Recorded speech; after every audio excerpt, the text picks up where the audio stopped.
নমস্কাৰ বন্ধুসকল নতুন এটা ভিডিঅ'লৈ সকলোকে স্বাগতম জনাইছো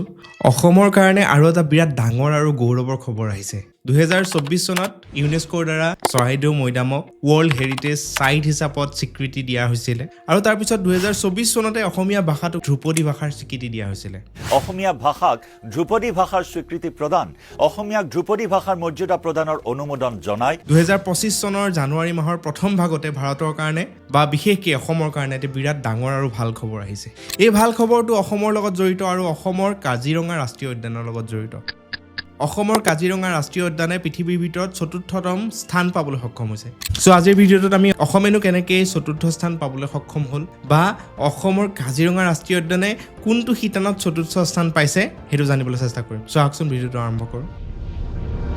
গোটেই পৃথিৱীখনত প্ৰায় 195খন দেশ আছে তাৰে ভিতৰত ভেটিকান চিটি আৰু পেলেষ্টাইনক বাদ দি 193খন দেশক ইউএনএ স্বীকৃতি প্ৰদান কৰিছে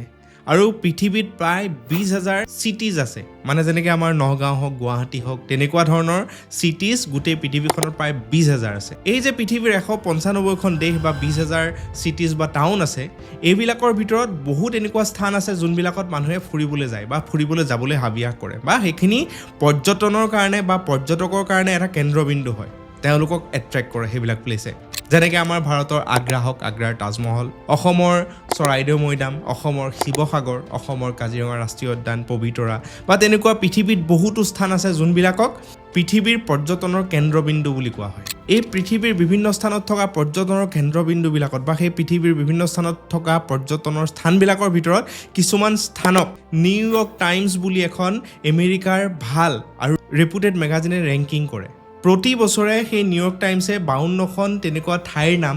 52 প্লেচেছ টু গো বুলি পাব্লিছ কৰে আৰু তেওঁলোকে ৰেংকিং কৰে আৰু অসমৰ কাজিৰঙাই এইবাৰ সেই 52খন ঠাইৰ ভিতৰত চতুৰ্থ নম্বৰ স্থান পাবলৈ সক্ষম হৈছে এইটো আচলতে অসমৰ কাৰণে নহয় গোটেই ভাৰতৰ কাৰণে এটা ডাঙৰ গৌৰৱৰ কথা কাৰণ ভাৰতৰ অকল অসমেই চতুৰ্থতম স্থান পাবলৈ সক্ষম হৈছে 52খন ঠাইৰ ভিতৰত অকল অসমৰ নামেই আছে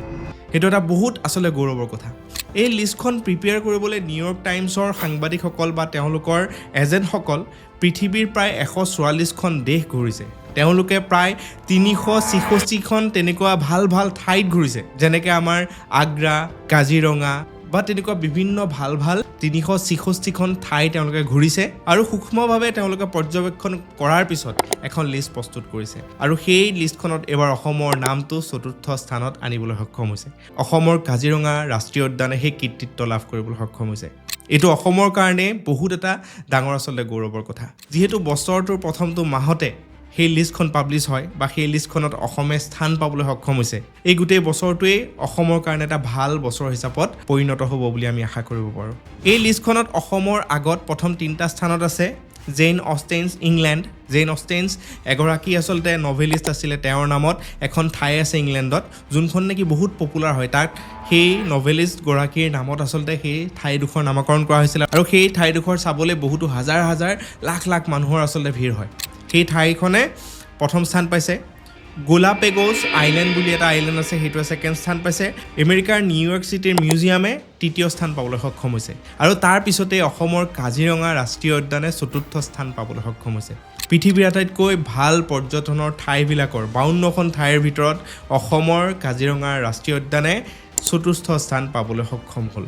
সঁচাই আমাৰ কাৰণে এটা বিৰাট ডাঙৰ গৌৰৱৰ কথা নহয়নে সঁচাই অসমৰ কাৰণে বা অসমবাসীৰ কাৰণে আমাৰ সকলোৰে কাৰণে এটা বিৰাট গৌৰৱৰ কথা সেইবাবে মই ভিডিঅ'টো বনালোঁ আৰু আপোনালোকৰ আগত শ্বেয়াৰ কৰিলোঁ যিহেতু অসমবাসীৰ কাৰণে এটা বিৰাট ভাল খবৰ আৰু আমি সকলোৱে এই কথাটো জনাটো বিৰাট দৰকাৰ সেইবাবে মই আশা কৰিম যে আপোনালোক সকলোৱে ভিডিঅ'টো শ্বেয়াৰ কৰিব চ' ভিডিঅ'টো চাই কেনেকুৱা লাগিলে জনাব মই এনেকুৱা ধৰণৰ ভিডিঅ' বনাওঁ যদি আপোনালোকৰ ভাল লাগে লাইক কৰিব কমেণ্ট কৰিব শ্বেয়াৰ কৰিব আৰু যদি মোৰ চেনেলটো প্ৰথমবাৰৰ বাবে চাই আছে তেতিয়াহ'লে চেনেলটো ছাবস্ক্ৰাইব কৰি দিব ধন্যবাদ